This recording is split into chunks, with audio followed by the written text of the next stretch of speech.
Let's call the meeting to order. Okay.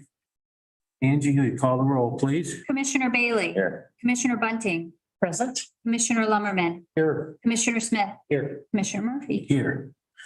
All righty, John, would you lead us in prayer?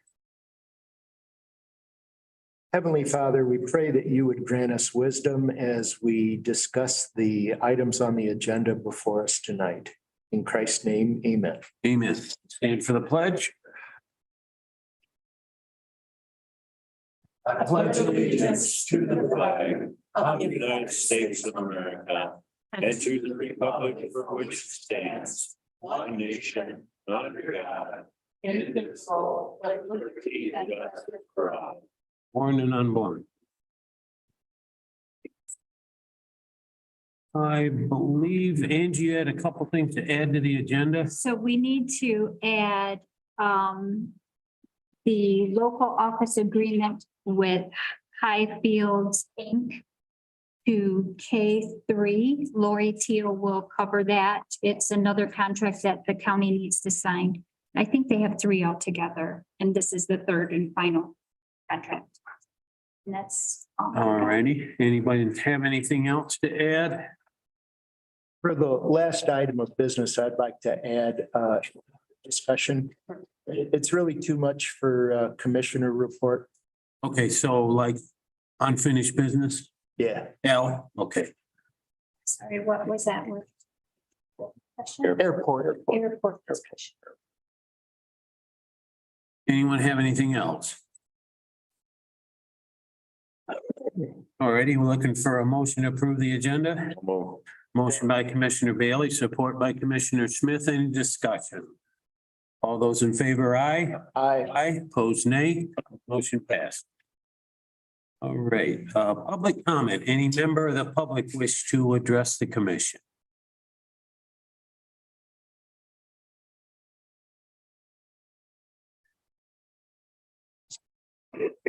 Anyone online that'd like to address the commission?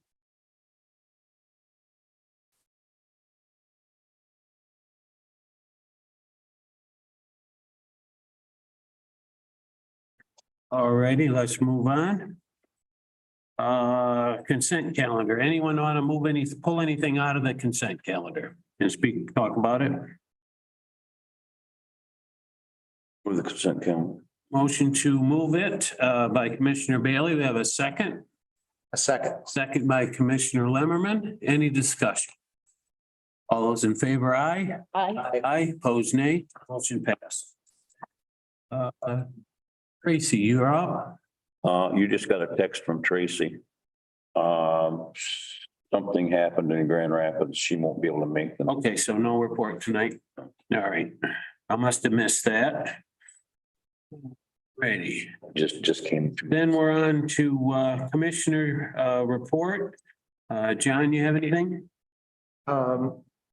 We had our first broadband for our first Organizational. yeah, our first organizational meeting today for internet access for the county with wideband group. And the first thing that they really need from us is they're going to need a non-disclosure authorization. There is funding coming up this spring. It's called a Robin grant, I believe, that is given directly to ISPs. But we have a lot of ability to manage that or give approval to that or lend approval to that. And wideband group, their overall job is basically to be our quarterback between upcoming grants that are coming, federal funds that are coming. And they're going to try to create a coalition between ourselves, our politicians, our public schools, in trying to navigate and create more internet access for the whole county. But when we're talking to these ISPs, there is a non-disclosure agreement that they're going to need authorized, or a non-disclosure authorization. Because theoretically, if they're talking to Point Broadband or somebody like that, Point Broadband's trade secrets could be involved, and this non-disclosure should give comfort to anybody talking about any business. Our first meeting was today. I had a really good feeling about it, a good sense of it. They're also not only talking about hard infrastructure, but also wireless stuff. Like I don't even understand. The college is starting to use a system called, I think, Microsoft Air. I don't know exactly how that works, but anyways, it was a wide-ranging talk. And George, if I'm missing anything, you can pick up. But I thought it was a good meeting. And that's all I got. We can talk about the airport later. Okay, and this non-disclosure, you guys just have to. Well, yeah, he's gonna send it to, Ray's gonna send it to Matt, Okay, and then Matt's gonna take care of it from there. But we're the only members of that community that come out of the chamber or commission. So we're the only ones that would have knowledge of what goes on. What it is, it's kind of an unusual agreement between the ISP providers and public officials. And the ISP providers are going to give us their business models, and some of that is very proprietary. And so it wouldn't be very good of us to hear one guy's proprietary and turn around and give it to another guy's proprietary. That's what the non-disclosure is there for. So it just makes us all real honest about it. So that's and it gives them a comfort factor when they're talking to us. So that's what that's going to be. It's going to be very in depth. I'm quite pleased with how the meeting went. There was a lot of things to talk about. And I'm very happy that we got somebody to help us out there, because we wouldn't have been able to do that. It's very technical, very technical. So that's all good. We did have a Board of Health meeting. And so that's really all I have. I won't be here for the next meeting. I've got to go to Florida on Thursday. We had some family issues down there that I have to take care of. all righty. And, I attended the health board meeting also, and we'll be able to the next one. Now we're enough into the school year that I could take the morning off to be able to go to it. It's kind of hard the second day, and then we had a special meeting. And as long as we're talking about the health board, I think it was real important that we all asked the health board, as commissioners there, to get the schools open in September of 2020. Now, I'm in first grade right now, being a parapro job. Those kids were in September of 2020. The 2 first grade classrooms that I'm in, other than just a few of the special needs kids, they all scored at or above where they're supposed to be on their state test. So we at least have saved that. Yeah, by allowing the health department to work with the schools to get them open. Yes. Yeah. And, that didn't happen in other areas. Right. Now, we still have trouble with, the second and third graders that were, a little more hurt by it, but there's special help. Yeah, well, they would have had more Zoom problems. Yeah. So that's all I have. Jan? Yes, I attended a meeting at Breckenridge, and you were there too, George. And I was supposed to have a meeting at Michigan Works, but that was canceled. They did not have one. So that was my 2 meetings. I also went to Masonic Foam on the 21st. It was a meet and greet. And I was thinking that all the commissioners were going to be there, but the reason I was invited was because it was my district. But it turned out really nice. I met some nice people, and very enjoyable. I was one of the last people to leave. So other than that, that was the only thing that I've been busy doing, us putting out signs and campaigning. Jim? to Newark and New Haven, and then I attended some airport meetings.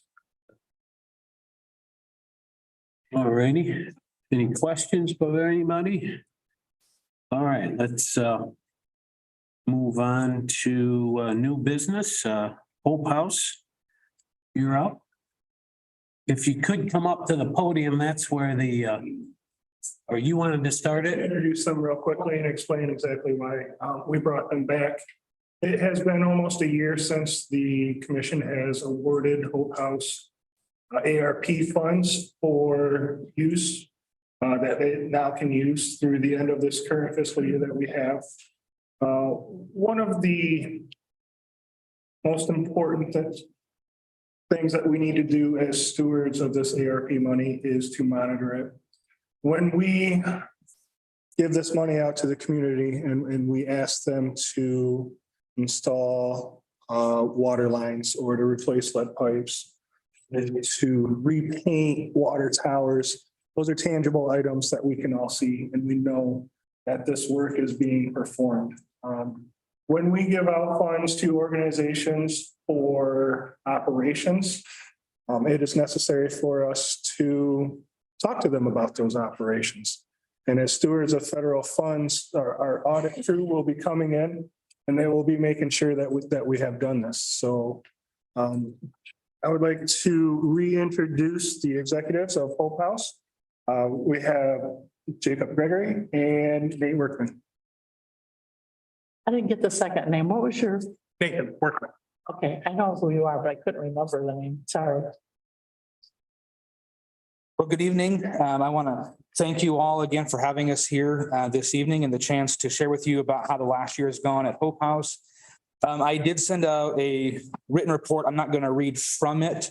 I'm going to allude to it, and I did email it out late this afternoon. The reason for that was as we've been working over the last couple of months and finalizing funding for this next fiscal year, which started on October 1st, the state is slow in providing allocations. We do all the application stuff in the summers.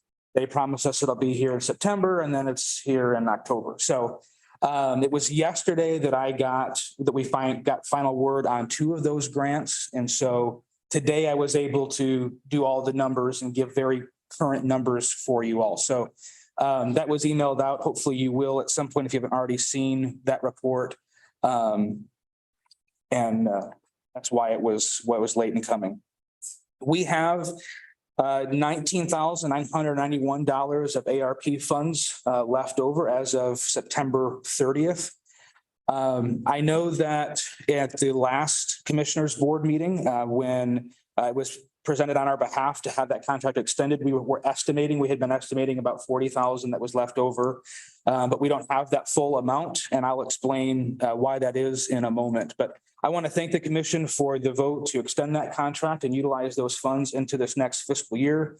I'm very pleased to be able to report that we have a fully funded budget for the 22-23 fiscal year. That includes some budget growth, necessary growth. So just a few basic things to report for you on how our last year has gone. Since November 1st, when we opened 2021, we have served 131 individuals.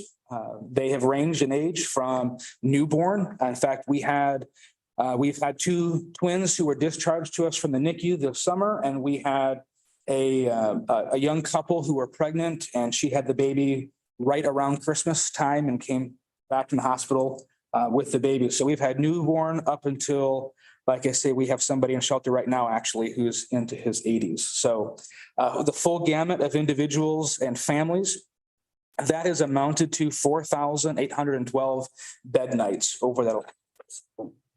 So that's looking at, every filled bed per night kind of added up over the course of the year. Just to kind of give some perspective to that service and that need, I pulled a report from the Michigan Coalition Against Homelessness for the 2021 calendar year, and there were 147 counted homeless individuals in Gratiot County in that year, which was a 33% increase from the previous year. Obviously, 2022 hasn't concluded yet, so I can't say what this year's numbers are, but to see the correlation between those two says we are doing a pretty good job of meeting most of the need and having some kind of positive touch for individuals who are unhoused in our community. So we're pleased to hear that. And of course, that reach is because we've been able to go full time, thanks in large part to the contribution from the commissioners. We have increased our staffing. We have, over the course of the year, we have staffed 19 individuals. Of course, that's not all been at one time. We've had turnover like everyone has.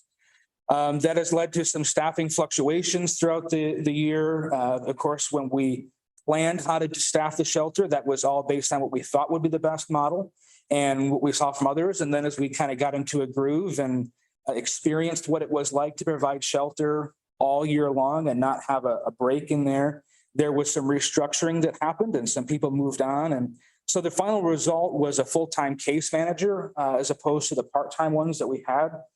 She began in June as a full-time case manager. And so in just a few months, we made that move from part-time to full-time there. We have seen dramatic increase in the number of positive housing outcomes we're seeing and the kind of approach we're giving to case management. Those working part-time did a phenomenal job, but of course, you just couldn't meet the full need. So we're very excited to see that. Our case manager is expanding our reach in partnership with community organizations. We have a tremendous partnership with Gratiot Integrated Health Network, where they actually send access workers typically a day and a half per week to our building, and they're doing access, getting our guests enrolled into services and to get mental health treatment right from within our building. I think that is a huge success. And in our conversation with other shelters, they are blown away by that. Most of them have adversarial relationship with their community mental health. Jen has been able to even provide training to us and other shelters on how to increase those relations. And then in my conversations with the Salvation Army, which is one of our fiduciaries, our supervisor said that we are leaps and bounds ahead of any other shelter he knows of in the state working with their community mental health, which I think is a huge tribute to the work that we do. And then by proxy, the support you all have lended us, because without that, we wouldn't have need for that. And we would be short serving our guests. We also work with the health department and DHHS, Love Inc., Commission on Aging, the full gamut. And that is a growing network as we identify new needs and work our guests into those services. So we're very pleased to see how that's coming along. And again, it is contributing to positive housing outcomes and seeing people move from their crisis situation into stable housing. As far as funding goes, we have secured $347,802 the next fiscal year. That comes from a variety of places. $110,213 of that is community source funding that we have raised and saved over the course of the last year. That's been through things like fundraisers with our chili cook-off and coin war, big donor gifts, church support, business support, all of those kinds of things. So we are very proud of that number and feel very pleased with having raised that much, that money that is at this point cash on hand to roll into this now current operating year. Our emergency shelter program grant, which is provided to us through the Salvation Army from MDHHS. We have a higher amount than we started with last year. There was some adjustments, so it's the amount we ended with, but we were told not to anticipate getting that out of the gate this year, but we did. That's $99,171. We have received $34,770 from the Emergency Food and Shelter Program. I'll be honest, when we last were before you, that wasn't even any program we had ever heard of before. In fact, Gratiot County hadn't received those funds in many years. They are administered by the United Way, and our county and Isabella County kind of together, they're distributed between the two, wasn't compliant using those funds. We hadn't had them in some years. And so those are being reintroduced to our community this year, which we're very excited about. Is also quick question on that. Are you, as far as you know, in Gratiot County, the only recipient of those funds? No, Gratiot Emergency Housing is getting some, 8CAP is getting some in the United Way that I can think of offhand. Okay. And those are funds for food programming and shelter. So there's different ways you can use that money, but you can only use it for one thing, and we are the biggest recipient of those funds. Would you know what the total pie is that Gratiot County gets? You got a ballpark thought? I want to say the total of everything was, do you remember, Carolyn, was it 60? Something like that. We're getting over half as one agency of everything. Okay, I can get that number. I just don't have that whole. okay. We have a small grant from United Way of $4,000 going into this next year as well. We have applied for 2 grants that are emergency solutions grants. These come from MSHDA, the Michigan State Housing Development Authority, and they come to us by way of 8CAP, which is our community's housing assessment and resource agency. So they're the fiduciary of those dollars. And those are the dollars that kind of created some of the surplus funds that we have. So to explain those, we have for the 2022-23 fiscal year, our pending award amount, $49,657.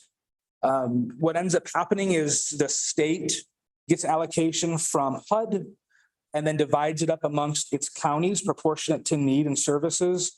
And then within those counties or groups of counties, the agencies come together and decide as a local planning body how those funds are going to be distributed amongst agencies. And 30% of the whole can go to shelters. We are now sharing those dollars with Have Mercy in Greenville, which services Mount Calm-Ionia counties, Restoration House in Mount Pleasant that serves Isabella County, and then ourselves. So we'll be receiving just shy of $50,000 of this coming year. The local planning body has voted to give us that amount. The state just has to rubber stamp all those applications. So we're still waiting for that one, but that's not a grant that you apply for and are awarded. That's an allocation that you then tell the state how you're going to use. So we anticipate approval. And then the last is $30,000. That's from the 2021-22 fiscal year. So the one that just closed. What happened is with COVID, there was a lot of extra funding that came into communities in the form of CARES dollars.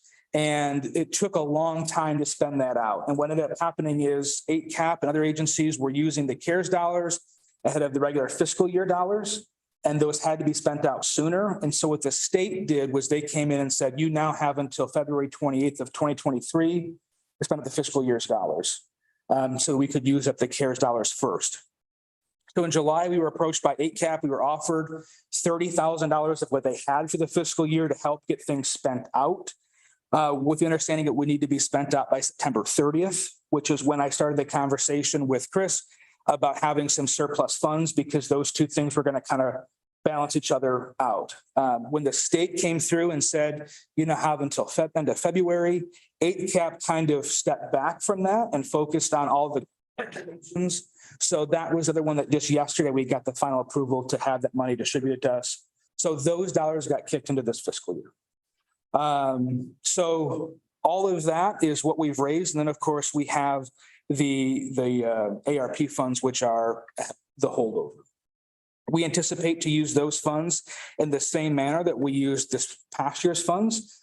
They will go to offsetting the expenses that grants don't cover or don't cover in their full, such as staffing, community support things, organizational growth, large needs like food and things like that. So we will use the numbers in the same manner.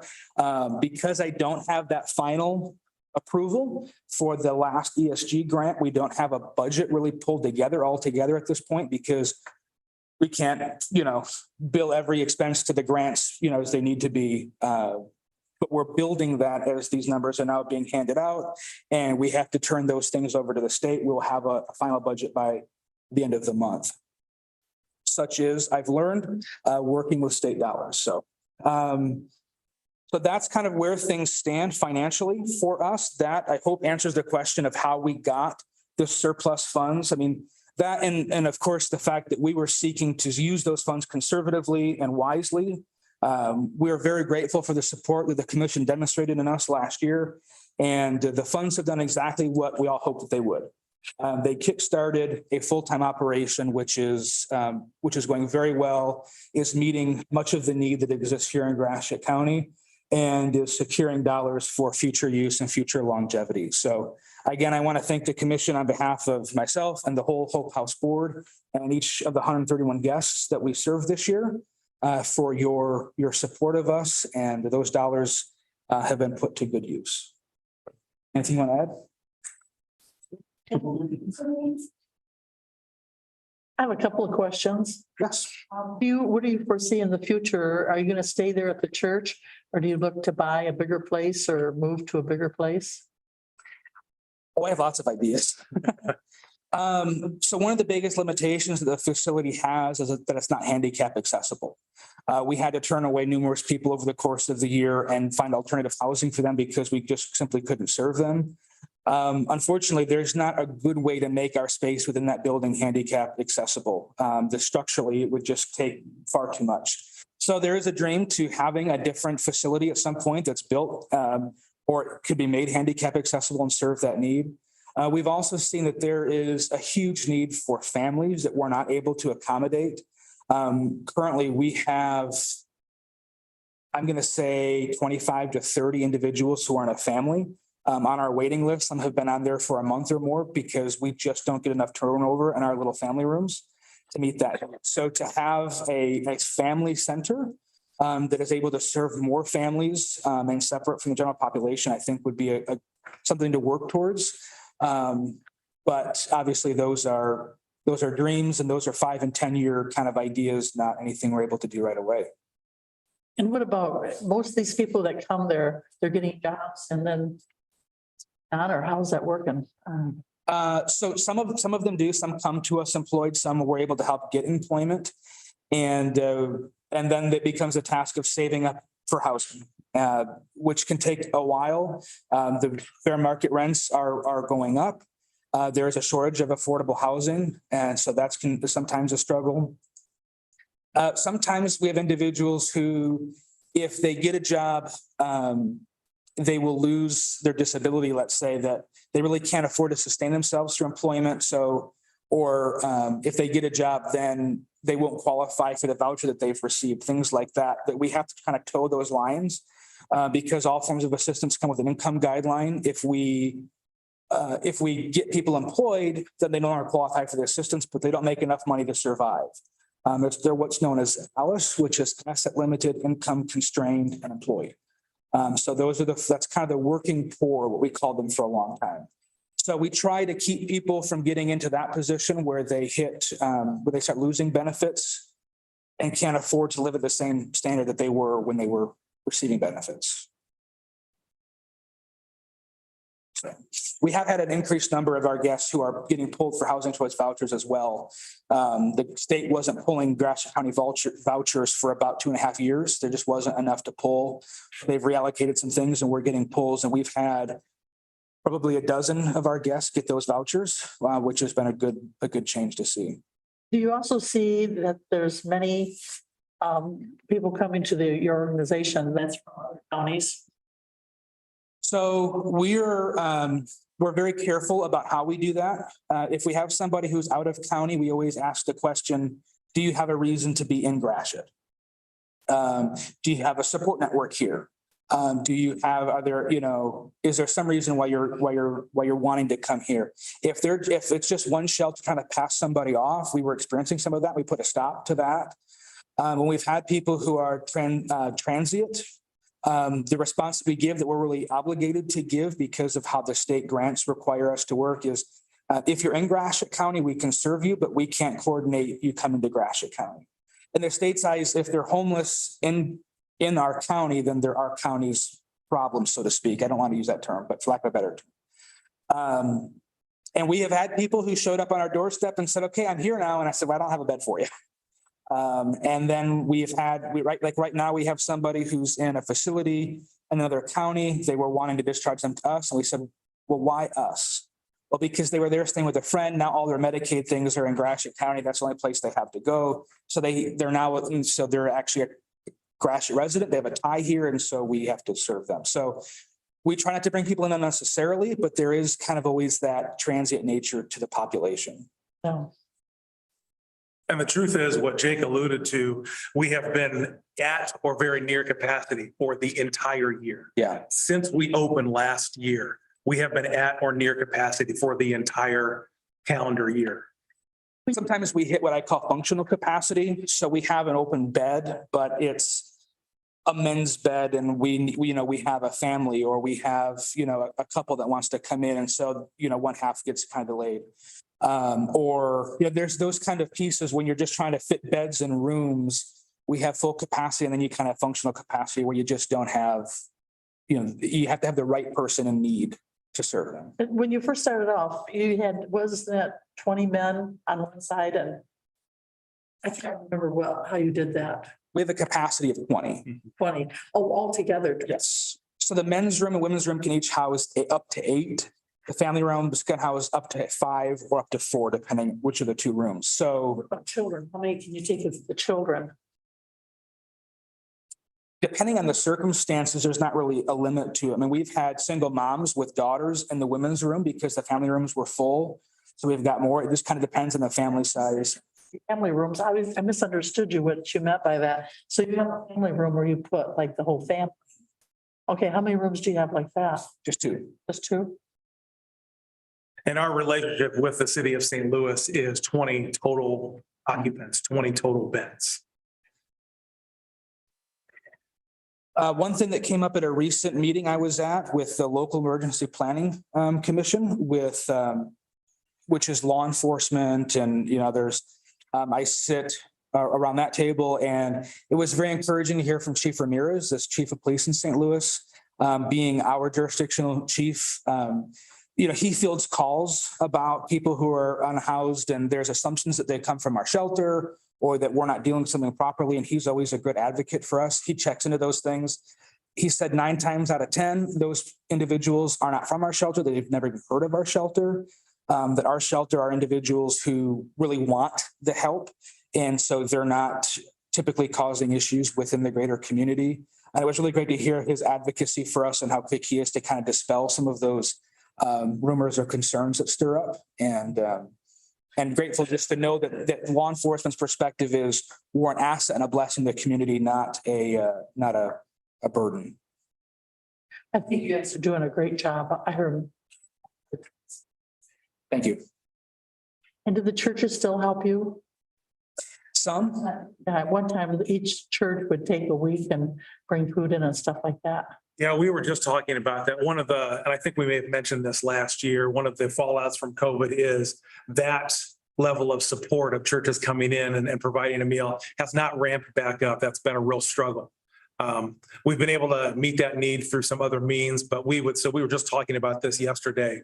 We would love to see that ramp back up again. So what are you doing? Are you making your food yourself, like in the evenings? Yes. yeah, we have staff that is helping make it. But we do have individuals on occasion that will bring things in. But mostly it's our team making it. We have a couple of businesses like Hearthstone Oven donates regularly. They're on a rhythm of donation of their casseroles that we just use as we need. So we have some of those partnerships. It's good. Okay, what are you doing? When you get your budget finalized, you think it's going to be at the end of the month? Well, can we get a copy of that? Certainly. Okay, anyone have anything else? Well, thank you very much. We're glad to hear the good report and keep up the good work. We appreciate the partnership very much so. Hey Jay, I'll get a hold of you. I kind of know of a couple places you guys might be interested in, but I'm not even sure if they're for sale. Okay. So I'll get back a hold of you and tell you where they're at. You guys can do a little searching on it if you want to. Very good. Thank you. In the St. Louis area. Thank you again. Appreciate it. Okay. We're on to the planning commission. Gonna let Angie. And so there's a vacant position because Mark Raycraft resigned. So you've got 3 applicants in front of you, David Ringel, Anika Stevenson, and Deantra. Higgins used to be, or she works in the planning commission, or she works in our permits offices. This is Isn't she the secretary of the Anthra board? Messer. Oh, she did change her last name. I was gonna say, isn't she the secretary of the board? Yes. She applied, she's a. But she can be a board member and the secretary? Okay. So there's 3 applicants to choose from. Know all 3 of them, and I would recommend that we approve and appoint Mr. Ringel. He's a longtime community, served in many different capacities. He's very familiar with Gratiot County. I would second that. All right, we do have a motion on the floor. Of course, I would support Bonnie, but we have a motion on the floor. See, she's saying for Commission on Aging also. Maybe, is there a vacancy coming there? In her district. We have District 1 Right. and District 4, I believe, are vacant, and she is in District. Oh, sorry, I take that back. District 1 and District 3, and she is in 4. Okay, well, in this form, you've got her down District 1. I That did should not be- fill that out. This should be District 4. Yes, It's District 4. Okay, Bonnie lives in District 4. Yeah, that's what I was thinking. well, I'll nominate her, Bonnie, just to see. Well, we already have a motion on the floor. Yeah, motion by Yeah, nominate more than one. Commissioner Bailey. well, we could, The planning commission only has And 1 it's vacant. we're fine. No, but we have 3 people interested. That we take a vote on each one to see who wants to. We do have. I guess we could do that if you want to. Have a motion in a How second. you gonna do that? We have a motion in a second, but we have to vote on that. The motion on the floor. to- Yeah, we do have a motion on the floor. So I guess if you want to vote for someone else, you should vote no. Right? Right. All righty, any discussion on this? Let's do a roll call. I will.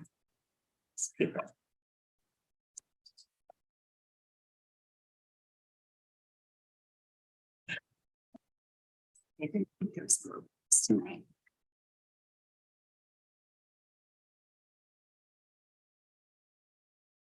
So the motion was for David Ringel. David Ringo.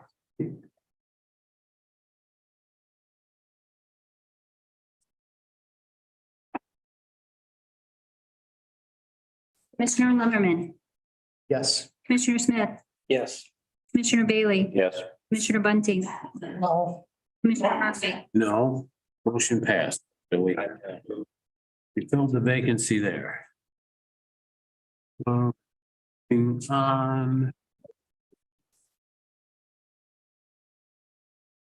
Up to Lori. The big sign here, you gotta come up there. I'm coming. So I came in August and we talked about my 3 contracts that I have, and you approved my child advocacy one. That is a $10,000 contract. So tonight I come before you asking for the other 2 to be approved. We'll talk about the parent mentor contract for $40,000. I have found a contractor, La Casa. They're out of Howell. They provide our parent mentor contract in our Shiawassee County. So they're very familiar with the contract. They have someone who can start immediately. And so I bring that before you, asking if you have any questions and asking that you would approve that $40,000 contract. Is that the one you brought to us before, but you didn't have anybody to, Correct. yeah, Yep, and then you Yep. said you would come back if you found somebody. Yep, and here I am. Okay, good. So the second contract that I'm bringing to you this evening is a advanced impact contract. It is an $89,000 contract. Both of these contracts are contracts that we've had for years. But we have a new contractor, Highfields, out of Lansing. Highfields has performed for us other contracts within our agency. and they do a great job. This contract is a bit different. It is a master's level therapist that we put in homes for folks who have been referred to us through the Child Protective Services side of our house. And so that's a pretty intensive contract that we have weekly meetings with this therapist in the home. So the dollar amounts have remained the same. Our contractors are, however, different. Have any questions about what these do for us? These are in your budget. Yes, These are, Yeah, it's just, you just didn't have anybody to put them in place. exactly. I move we support recommendations. Both Yeah. contract. Motion by Commissioner Smith, second by Commissioner Bunting. Any discussion? All those in favor, aye. Aye, opposed, nay. Motion passed. Thank you.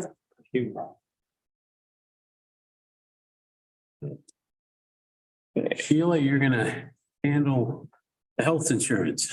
I am. Just a quick update. So there was a discussion during open enrollment time to talk about if we could get a catastrophic umbrella to protect the county. So I've reached out to 44 North and talked to John O'Connor, and we actually do have something in place with us being self-funded that does minimize the cost of the county. So there is a calculation depending on how many single people, how many 2-people plans, and how many family plans that we have.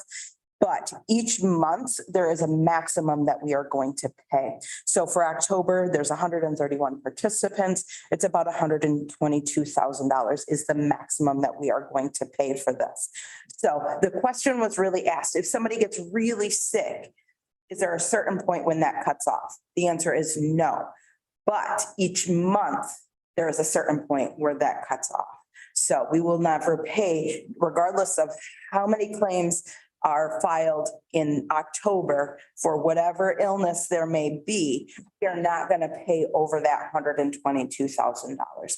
So there is a maximum that the county is responsible for the year. And that is all already in our level fundedness and self-funding through 44 North. so that maximum amount is what we already pay, Correct. not over and It's above. built It's in. built right into it. So we're not, What we pay. we're not buying anything extra. Okay, Okay, So that's good. you have that protection. all right. And while I'm here, I did want to discuss, I know that the amount that our staff is paying is also a big concern. So I have been talking to Advantage Group. They are a broker for voluntary benefits. So voluntary benefits are going to be like short-term disability because we do not have that for the sheriff's department. That is going to be an accident. That is going to be whole life. That's going to be critical illness if somebody has a heart attack or has cancer. So these are options that I would like to bring to our staff so that they can purchase this. It will be no cost to the county. It is just additional options for our staff. My intention would be that this would begin January 1st. And the broker is willing to come in either monthly or quarterly whenever we're going to have new staff and be able to explain that to them consistently so that our staff does know that we offer this benefit. Any questions on either of those things? So did you say we have 131 employees?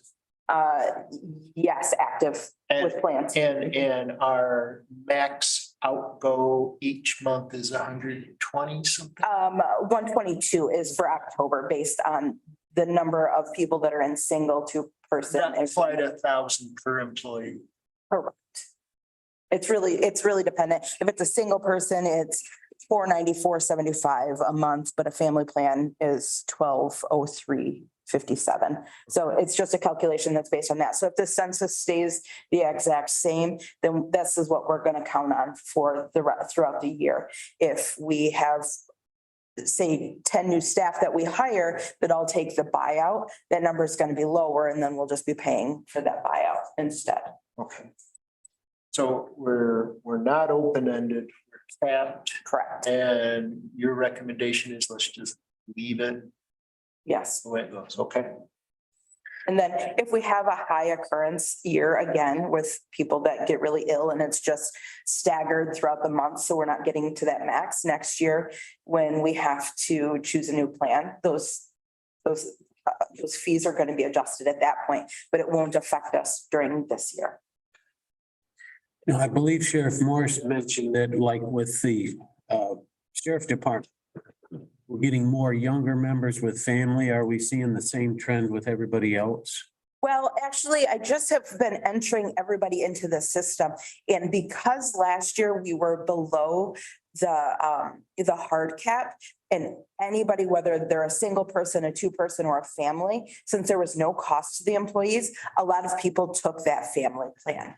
Now that the cost is significantly different, people are now making the decision whether maybe they are going to kick off a 24-year-old child rather than continuing to cover them. So I am actually seeing that those plans have gone down a little with an open enrollment for this upcoming year. Theoretically, a potential budget savings. Correct. Okay, Thank you. thank you. Very much. Great report. Okay. Unfinished business, and John, you wanted to talk about the airport. Yeah, Friday afternoon, Sam, myself, and Tracy and Chris met with Eric Ripley, Greg Mapes, and Michelle Pitts from the Elma City Council. And our primary mission was to talk about basically the land of the airport. We wanted in return for Elma being out of any financial obligation to the airport and the townships that currently have financial obligations to the airport. We wanted all the land deeded over to us. And but that's primarily just between us and Elma. And that did not go well. The questioning seemed to be along lines that we were trying to get some kind of undue advantage or something like that. There seemed to be, to my mind, a suspicious thought process on the city's part. And Sam actually, I don't know why I'm speaking for you, but Sam actually said, well, in reverse, we would do the same. If the county is let go of all financial obligations, we would deed our parcels over to you. And they seemed very in favor of that. So I said that I would make a motion to that effect at this meeting. And I guess that's all I have to say about that, but I will go ahead and make that motion that if the county is let out of all financial obligations to the airport or the airport authority, I move that we would deed that land over to the city of Elma. Is there any cost to that? I would support that. Okay, so we do have a motion by Get tired. Commissioner Lemmerman and support by Commissioner Smith. You have some discussion, Jane. Yeah. Okay, so would they be buying it from us or how's that? We would essentially deed it over for $1. Okay, My thoughts about was that I believe they thought we had found gold at the airport. But I think they just, something's, I don't know what that was about. It was really an odd meeting, I thought. And their mayor just really thought that, we were gonna somehow get an edge on them. And they said, well, let's just we'll own the property with you and you guys run it. I said, well, we've been doing that 15 years and it's running $60,000 in the hole.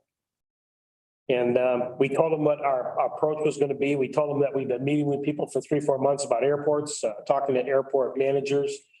And so they really couldn't get off that. Even their commissioner, the lady there, I mean, she was like, I just cannot see you giving this property away for $1. And so that's when I said to them, me as one commissioner would be willing to give you the property for $1. I have one vote in this. I said, and you run the airport. The most important thing is that the airport still runs. And it doesn't matter who manages it. We feel that by the last 2 or 3 months of meeting with folks, meeting with different airport people, that we could get this airport, we contribute $28,000 a year to it. We think we could get it in where we still would probably be down $28,000. It would take us probably a couple of years to get this thing running. They have about $240,000 in their bank account. We wanted that transferred to us. They're running that in a deficit of about $60,000 a year. And so I thought, well, we'd have a couple of years to kind of get this thing back to where we could get it within $28,000 that we have contributed to it. And we told them what our plan was. I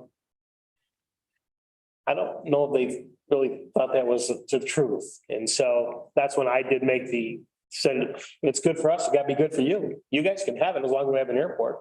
We don't care who runs it. And, it's not like we woke up one day and said, hey, let's go get us an airport, and run this thing.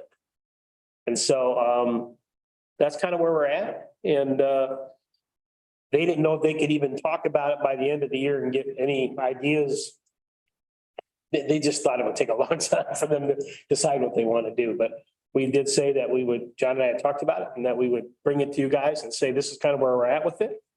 And if they have a plan, we would be out of our obligation. I think the other 2 townships would be out of the obligation, and Elmo would run it. And that's okay, as long as we have an airport. We don't believe the airport will ever close unless the FAA comes in and says they're going to close it. They put a lot of money into it every year. But the way it runs today, she's running about 60 grand in the hole, and somebody needs to turn that around, whether it's us or them, or they're going to be out of money. And so that's kind of where we're at. And that's kind of where we're just really talking about, if they want to do it, we would take a vote as a commission and say, we'll do that. And we'd have this attorney that the airport authority has hired, these folks have hired, and transferred them however they want it. And our parcels, as we talked before, I don't know if you ever looked at GIS. It's not like we own the runway. We own a chunk of the runway, and you can't get to our chunk. And they own a chunk of the end of it.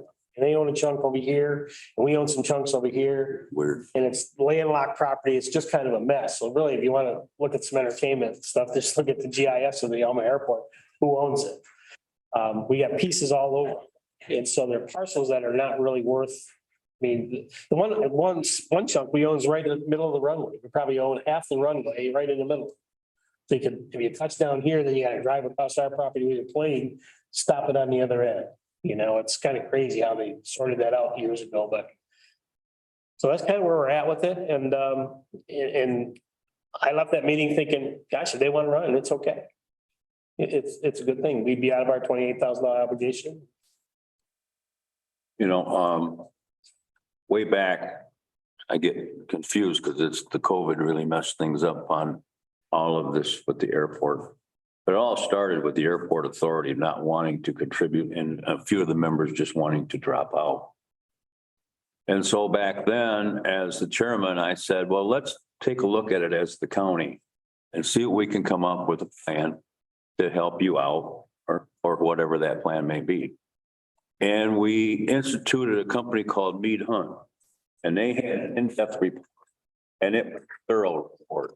And it told exactly what was good about the airport and what the failings were of the airport.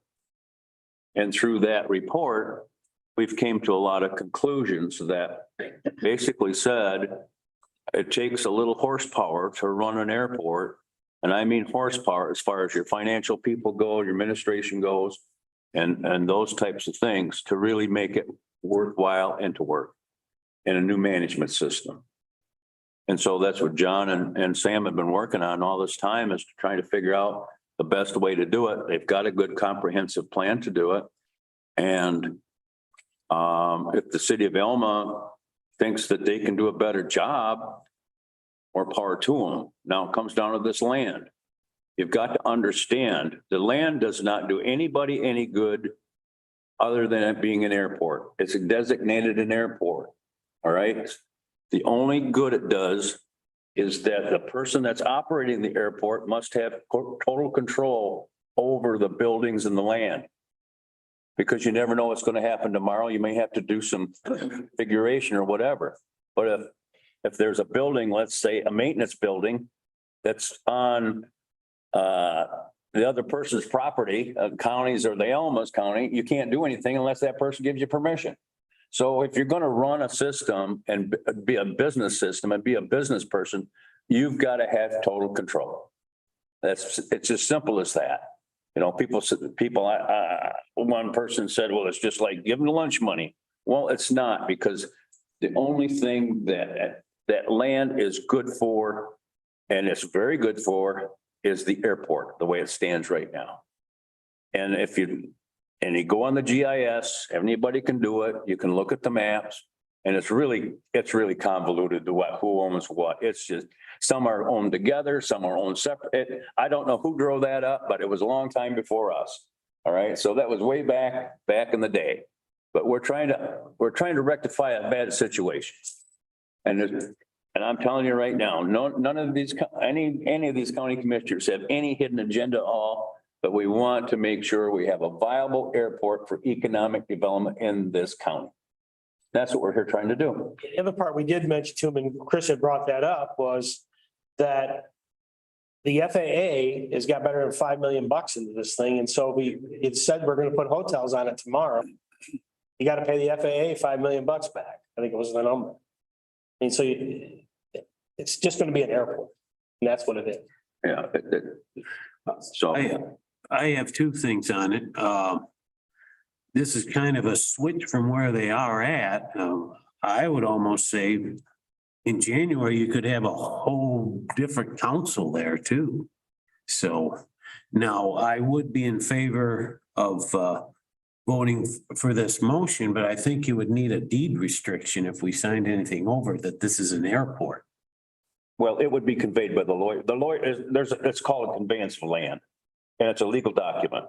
Okay. So it's more, if you're talking along the same lines, Chuck, what it is, it's a conveyance of land to the now owner and operator of the airport. To operate at. Exactly. And it's a legal document. Okay. Yeah, it's not just You're not going to build condos on it, right? No. It's a legal document said for here and for now and forever, there shall be an airport there. Yeah. And it's run by whatever entity is going to be decided, it'll be run by that entity. We believe the way that it'll only ever close, by talking to folks, is that the FAA would come in and just say, you know something, we're not funding county airports anymore. You got to Sagan, or you got to. That's never gonna. Well, the only good thing we have is the FAA put that 3,000-foot runway in there for a safety runway between Flint and Grand Rapids. Mm-hmm. So the flights, if they have to land a passenger plane there, it's safe to land it there. The other thing, they've committed to a fuel farm, which is going to, I think it's 2.5%. Okay. Yeah. I mean, it's a big number to put this fuel farm in, where they would just drive your airplane up there, fill it up, put a credit card in and fly away, you know. And the FAA is committed to do that here in this next spring, to be done by the end of next summer sometime. You know, so we thought as we would hopefully keep Eric around long enough to get some folks in there in the next 6-8 months. And I think most of us talked about it before, was the commission would be, the county commissioners would be the Airport authority. And then we would appoint a thing like the parks and stuff like that, find some airplane people that know about flying and had that inside track, because we just laughed and said, you know how to fly, get out of the plane, that's all we know, you know. So that's kind of where we're at with it. But I just think if we could go back to Alma and say, we've talked about it, we've decided, you know, if you want to do this, okay. if I understand the motion right, if this is what Elma chooses to do, we're more than willing to convey the land to you. Right. That's why I understand the motion to be. And I'm all in favor of that. Yeah, the other two townships, they do want out. They've not paid in a few years, my understanding is, and they do need to get out. It's a big cost to them. Well, if they think they can run, why don't we pass the motion? I wouldn't be surprised. They're gonna be back here next Well, year changing their That could be a mind. possibility, Yeah. but Yeah, this doesn't change really anything. It just says, here you go. If you got the balls in your court, let us know what you're gonna do. And I think it lends credibility to what Sam told them Mhm. that. Yeah.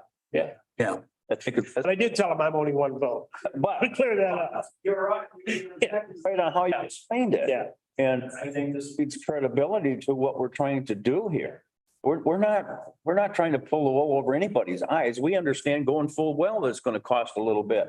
But I think if you poll every member of this board, we're all here wanting a Well, airport for economic development. I've got a airport authority meeting a week from Thursday at noon over at Elma City Hall. And this is a meeting that's open to the public. We haven't had a quorum in a while.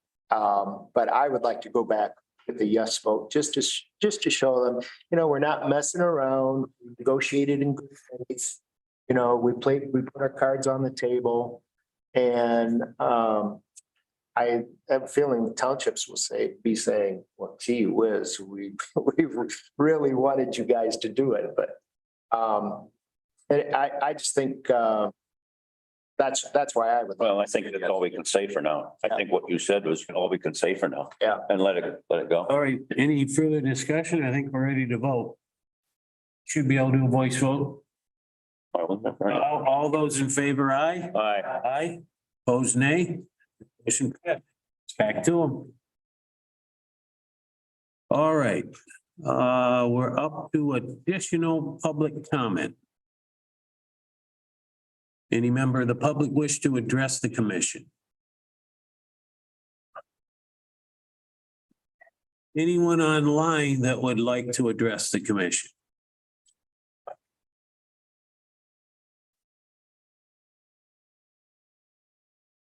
Can't you see anybody moving to talk?